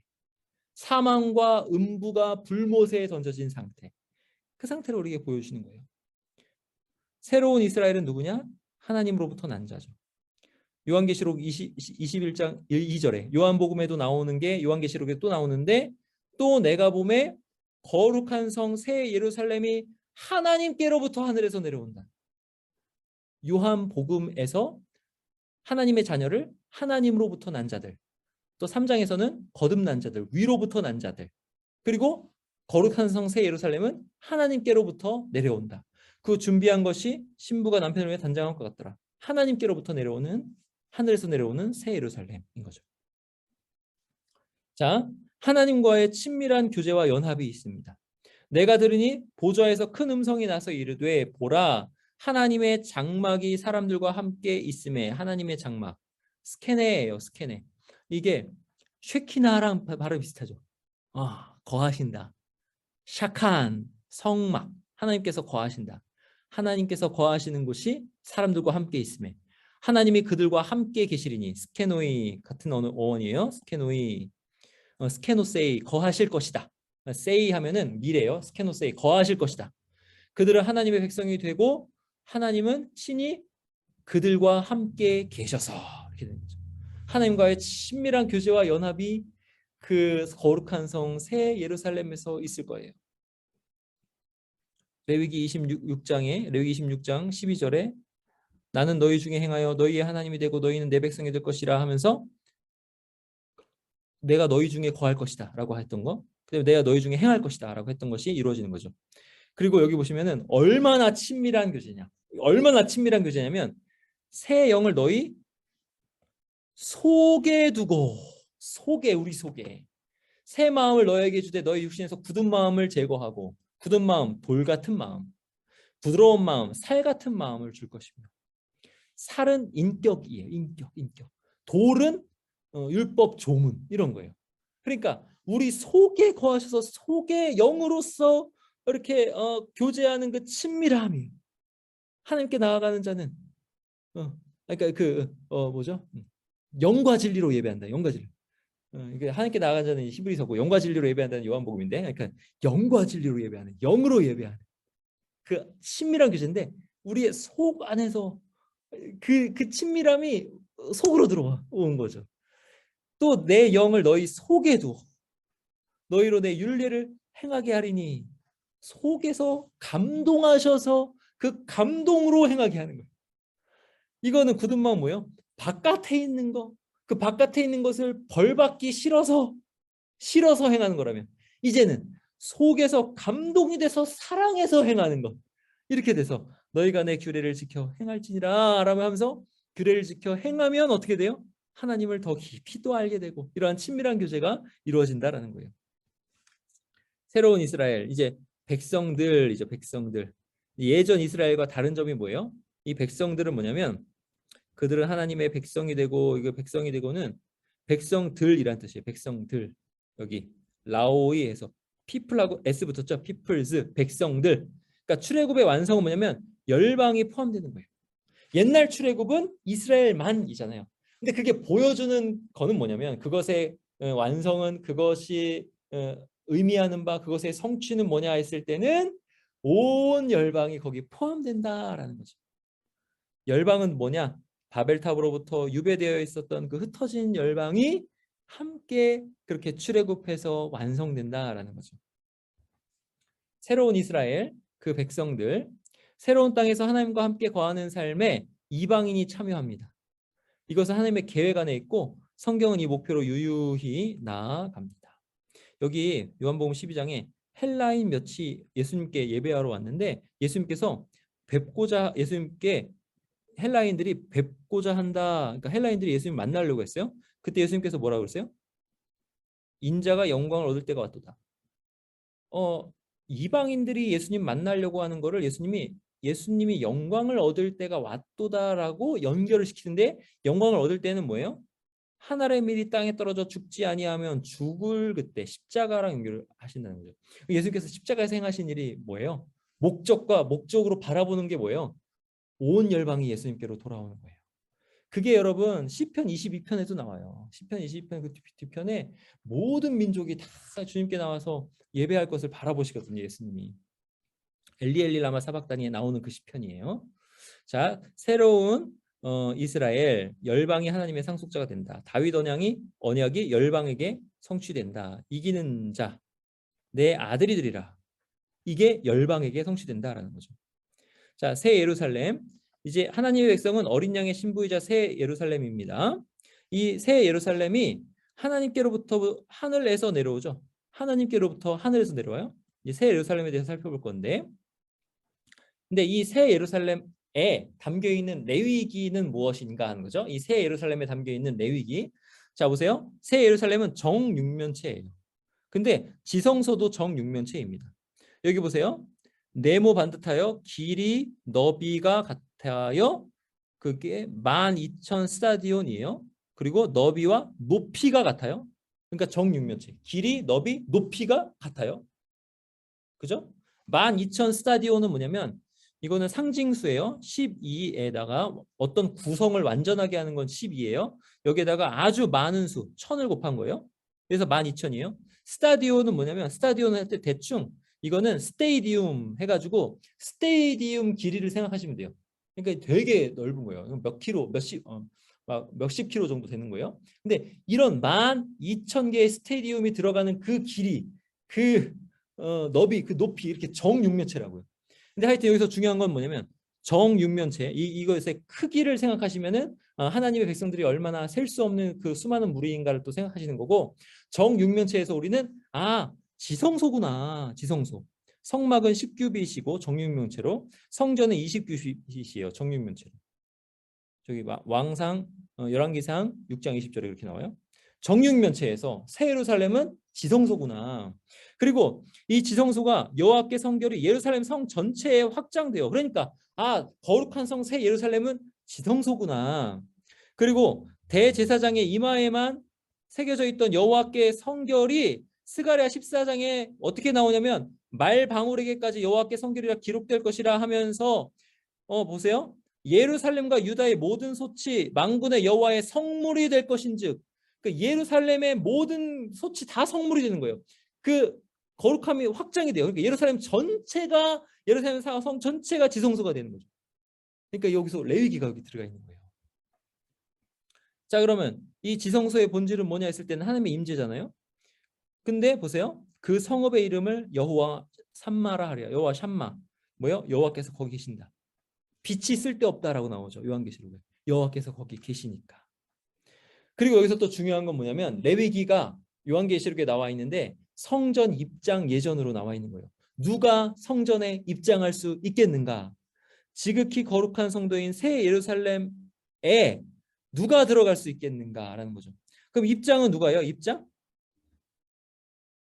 이렇게 나오죠. 요한계시록 21장 7절 8절에 입장은 이렇게 되는데, 배제는 두려워하는 자들, 믿지 아니하는 자들, 흉악한 자들, 살인자들, 음행하는 자들, 점술가들, 우상 숭배자들, 거짓말하는 모든 자들, 불과 여왕으로 타는 못에 던져지리니 이것이 둘째 사망이라. 입장하는 자가 있고 배제되는 자가 있어요. 여기도 만국의 영광과 존귀를 가지고 그리로 들어가겠고, 입장하죠. 만국이 그리로 들어가요. 요한계시록 21장에 또 배제가 있어요. 근데 배제인데 어린 양 생명책에 기록된 자들만 들어가요. 그럼 기록되지 못한 자들은 못 들어가는 거예요. 어린 양의 생명책에. 또 입장, 그의 계명을 행하는 자들. 그죠? 복이 있는 자들. 그리고 생명나무에 나아가고 성에 들어갈 권세를 받게 되었고. 입장. 배제는 뭐예요? 여기도 우상숭배자들. 거짓말 좋아하고 지어내는 자들. 여기다 배제되는 거죠. 들어가는 자와 배제되는 자가 있는 거예요. 자, 그러면 성전 입장에서 배제됨은 뭐냐면 레위기를 보세요. 부정한 것은 성막으로 들어갈 수 없어요. 똑같아요. 더럽히고 속되게 하는 것들, 특별히 우상숭배. 우상숭배는 가증하고 부정한 거거든요. 시체, 부정한 거예요. 못 들어가요. 성전 입장이 허락된 자들은 시편 15편이랑 24편에 나오는 대로 흠없고 이로운 속성을 가진 자들. 근데 흠없고 이로운 속성을 가진 자들이 자기 힘으로 이런 게 아니라 예수 그리스도 안에서 그렇게 된 자들이에요. 시편 15편부터 24편이 그렇게 쓰여 있어요.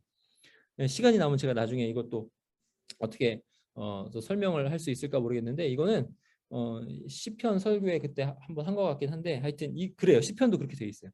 심판날에 유배될 곳, 불과 유황으로 타는 못, 거기에 유배되는 거예요. 두려워하는 자들, 믿지 않는 자들, 흉악한 자들과 살인자들과 음행하는 자들과 점술가들과 우상숭배자들과 거짓말하는 모든 자들이 불과 유황으로 타는 못에 던져진다. 이게 유배죠. 유배. 자, 유배 이미지 이거 지난 시간에 말씀드렸어요.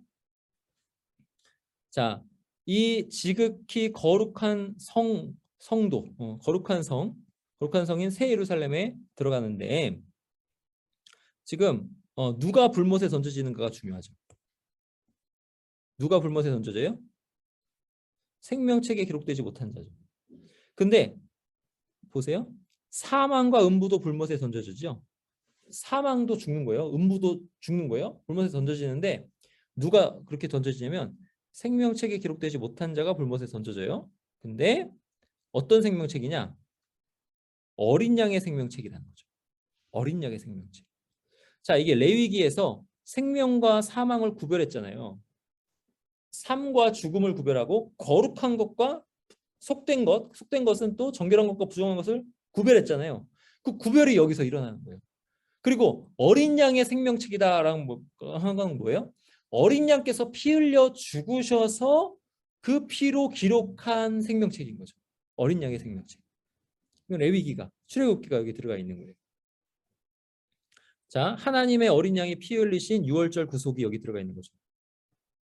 그러므로 새 예루살렘에 들어가는 모든 자들은 어린 양인 예수 그리스도의 피로 구속받은 자들이다. 속량함을 받아 정결하게 된 자들이죠. 교회는 공동체로서 드리는 예배로 예수 그리스도의 흘린 피와 육체라는 휘장을 통과해서 하늘로 들어갑니다. 동일한 피와 휘장을 통과해서 새 예루살렘으로 들어가는 거죠. 예배는 구속을 보여주는 그림자예요. 그래서 여러분 예배 때는요, 무엇이 설교되어야 되는가 했을 때는 이 세상 이 땅에서 잘 사는 법이 설교되어서는 안 돼요. 설교는 예수 그리스도의 피로 그곳에 들어가는 것에 대한 설교를 하는 거예요. 거룩한 복음의 강설이 설교되어야 됩니다. 그 구속이 그 예전의 실체인 거예요. 하나님 백성은 어린 양의 피로 그들의 이름이 생명책에 기록이 되는 거죠. 그러니까 생명책에 이름이 기록되는데 어린 양의 피로 기록되었다. 그 결과 하나님의 집에 들어갑니다. 이게 아주 이미지로 생생하게 우리에게 보여지는 것이 대속죄일의 두 염소죠. 죄악되고 부정하고 속된 것들은 저주받은 염소의 길로 가는 거죠. 그게 어디예요? 불못에 던져지는 거. 진에서 멀리 버려지는 거. 근데 레위기 16장 21절에 보면요. 레위기 16장 21절에 보면요. 아론은 그 두 손으로 살아있는 염소의 머리에 안수하여 이스라엘 자손의 모든 불의와 그 범한 모든 죄를 아뢰고, 죄가 전가된 거예요. 그 죄를 염소의 머리에 두어 미리 정한 사람에게 맡겨 광야로 보낼지니, 입장하는 자가 있고 배제되는 자가 있는데, 배제되는 자는 그 죄를 전가해서 부정하고 속된 것들이 다 전가되어서 이렇게 되는 거죠. 그러니까 그런 자들은 다 불못에 던져지는 거죠. 배제되는 거예요. 근데 여러분 앞에서도 제가 말씀드렸지만 우리가 누구냐 했을 때는 우리는 허물과 죄로 죽었던 우리잖아요. 배제되기 마땅했던 우리잖아요. 근데 그런 우리가 본질상 진노의 자녀였던 우리가 긍휼이 풍성하신 하나님의 그 큰 사랑으로 어떻게 하셨어요? 허물로 죽은 우리를 그리스도와 함께 살리셨어요. 너희는 은혜로 구원을 받은 것이라. 살리셨어요. 함께 살리셨어요. 살리실 뿐만 아니라 함께 일으키셨어요. 예수님께서 일어나실 때 그리스도 예수 안에서 일으키셨을 뿐만 아니라 그리스도 예수 안에서 함께 하늘에 앉히셨어요. 이게 얼마나 큰 은혜인가 하는 거죠.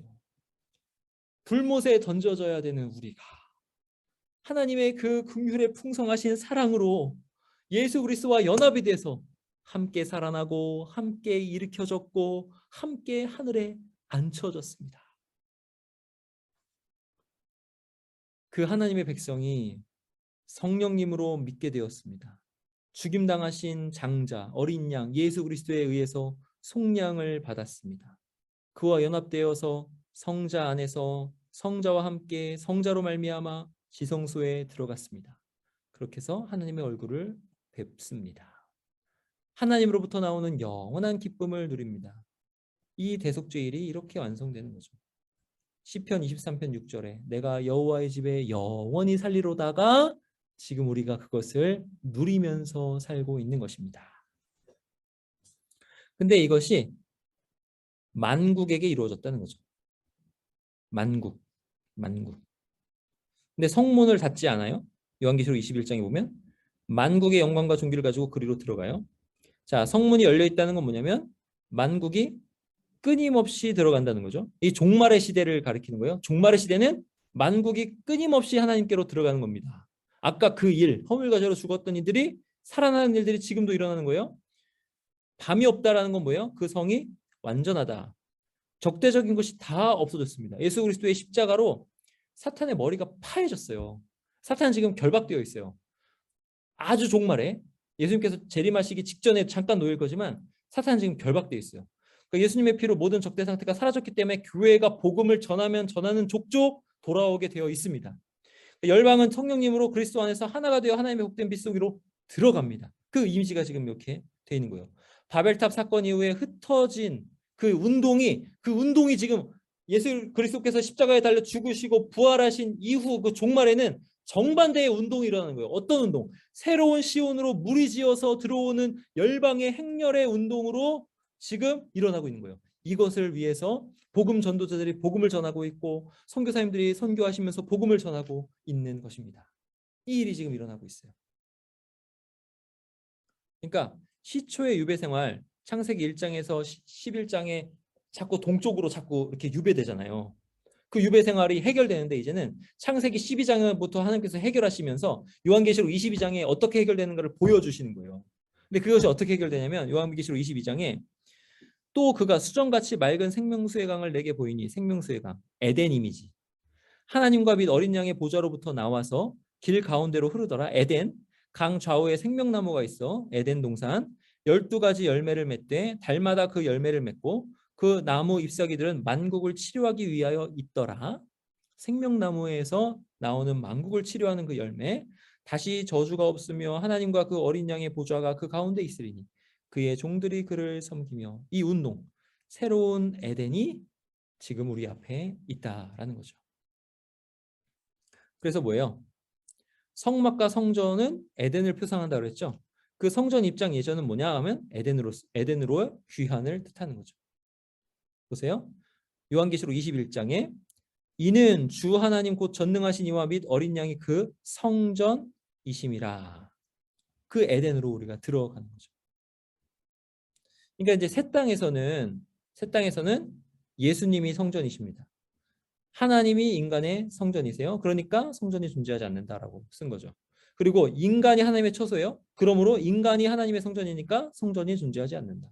또한 거룩하게 된 우주가 하나님의 집으로서 인간과 하나님의 영원한 만남을 위한 배경이자 무대가 된다는 거죠.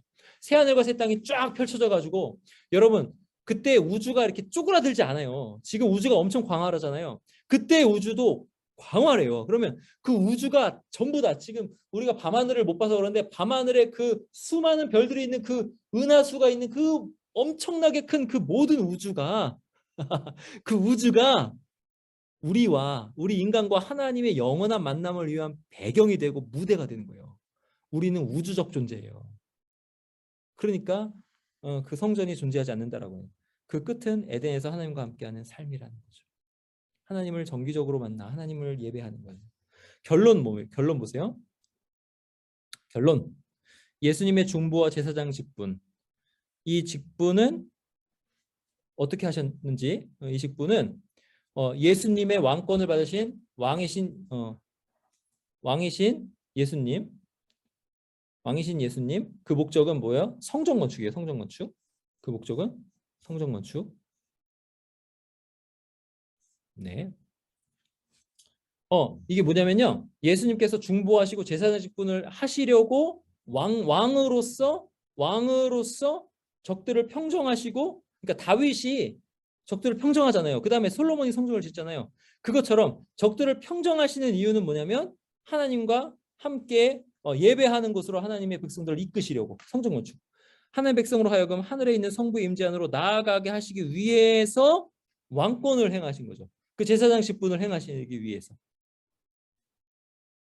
레위기는 그것을 보여줍니다. 그래서 하나님께 나아가서 등잔대가 12 진설병을 쫙 비추는 것처럼 하나님의 지배에서 제사장에 의해서 중재되어서 하나님의 백성에게 주어지는 하나님의 복의 이미지가 요한계시록까지 이어지는 거예요. 아론의 축도, 하나님 자신의 이름을 이스라엘 위에 그 얼굴빛을, 이름을 둔 이스라엘 위에 그 얼굴빛을 비추어 달라고 요청하는 그것이 우리에게 지금 이루어진 거고 이루어질 거예요. 안식일마다 진설병을 새롭게 바꾸는데 안식일에 종말에 하나님의 집에서 하나님과 함께하는 삶이 우리의 목적인데 그게 이루어졌고 이루어지고 있는 거예요. 그리고 어린 양의 얼굴이 하나님의 등불인데, 등불 이미지가 어린 양의 얼굴이죠. 새 예루살렘에서 인간이 하나님의 영광의 광채 안에 거하는 거예요. 레위기는 또 그것을 보여주는 거예요. 아론의 축도, 복을 누리는 거죠. 우리가 주일마다 축도를 받아요. 여러분, 주일마다 축도 받는다는 게 얼마나 영광스러운 것인지. 안식일마다 하나님의 등불 앞에 새롭게 진설되는 12개의 떡, 이게 바로 복된 삶의 절정을 가르쳐 주는 거예요. 레위기에 이게 나오는 거예요. 우리의 예배. 그리고 영이신 하나님과 우리가 교제한다. 영으로 예배할지니라. 모든 육체가 이제 영화되는 거예요. 영적인 몸이 되는 거예요. 고린도전서 15장 44절, 육의 몸으로 심고 신령한 몸으로 다시 살아나며, 신령한 몸은 뭐냐? 영적인 몸이에요. 영적인 몸으로 다시 살아요. 육의 몸이 있은즉 또 영의 몸도 있느니라. 그렇게 돼가지고 영과 영으로 이제는 다 쫙 알아가는 거죠. 하나님은. 지금은 생각하고 막 연구하고 그렇게 해서 알아가는 그 하나님을 이제는 영의 몸을 입고 하나님을 알아가는 그러한 친밀한 교제가 있는 거예요. 레위기가 그것을 보여주는 거예요. 사람과 사람 사이에 소통과 친교가 있는 것처럼 하나님과 우리 사이에 상호 환대와 내주가 존재한다. 상호 환대를 하고 내주, 안에 계시는 게 존재하는 거예요. 모든 성도는 이제 삼위일체 하나님과 연합된다. 하나님과 하나님의 지극한 사랑의 교제 안에 사람이 쑥 거기 들어가서 하나님과 교제하는 거예요. 하나님의 성전이자 그리스도의 신부로서 지극한 사랑의 교제를 나누는 거예요. 식구로, 자녀로, 아들들과 딸들로 하나님의 영원한 영광의 광채로 빛나는 서로의 얼굴 속에서 하나님의 형상과 모양을 보면서 우애를 나누는 거죠. 우리가 다 하나가 되어 서로가 서로를 보면 하나님의 형상이 쫙 보이는 그런 상태로 우리가 사는 겁니다. 자, 이게 이제 대망의 마지막입니다. 시온의 삶, 안식일마다 새롭게 하나님의 얼굴빛을 받는 삶, 하나님의 임재 안에 거하는 삶으로 우리가 나아가는데, 그렇다면 누가 여호와의 산에 오를 것인가 했을 때 성부의 변함없는 사랑과 성자의 대속과 성령의 부어짐을 받은 예수 그리스도의 교회가 그들이다. 여러분이 교회인 것이 얼마나 영광스러운 것인가 하는 것입니다. 여기까지인데요. 제가 더 이렇게 풍성하게 이렇게 설명을 하면 좋겠지만 그렇게 되면 이게 준비한 걸 다 못 끝내서요. 여기까지입니다. 아쉽지만 레위기 강의가 여기로 이제 마치게 되었습니다. 예, 제가 기도하고 마치겠습니다. 하나님 아버지 감사합니다. 하나님의 그 귀한 진리를 어떻게 말로 형언할 수가 없는 그 아름답고 원대한 그 진리여서 제가 어떻게 잘 전달하고 가르쳤는지 하나님 참 저의 연약함과 저의 말주변이 없음에 하나님께 죄송합니다. 하나님 그렇지만은 하나님 이것이 우리 주님의 사람들에게 잘 전달되어서 거룩한 성 새 예루살렘을 소망으로 삼고 그것을 비전으로 바라보고 사는 우리가 되게 하여 주시옵소서. 주일마다 하나님 만나고 하나님의 귀한 지체들인 성도들을 만나러 오는 그리고 예수 그리스도를 누리러 오는 그 예배가 얼마나 귀한 것인지를 우리가 깊이 깨달아 알 수 있도록 인도하여 주시옵소서. 그렇게 해서 이 레위기가 성전 전반에 유구하게 이렇게 나타나고 흐르고 있는데 그것을 우리가 잘 깨달아서 우리 주 하나님의 크심과 우리 주 예수 그리스도의 그 놀라운 그 사랑, 그 사랑의 너비와 깊이와 높이 그것을 알아서 하나님 너비와 깊이와 높이를 알아서 그 사랑을 전하는 그런 사람이 될 수 있도록 인도하여 주시옵소서. 누리는 사람 되게 하여 주시옵소서. 감사드리고 예수 그리스도의 이름으로 기도하옵나이다. 아멘.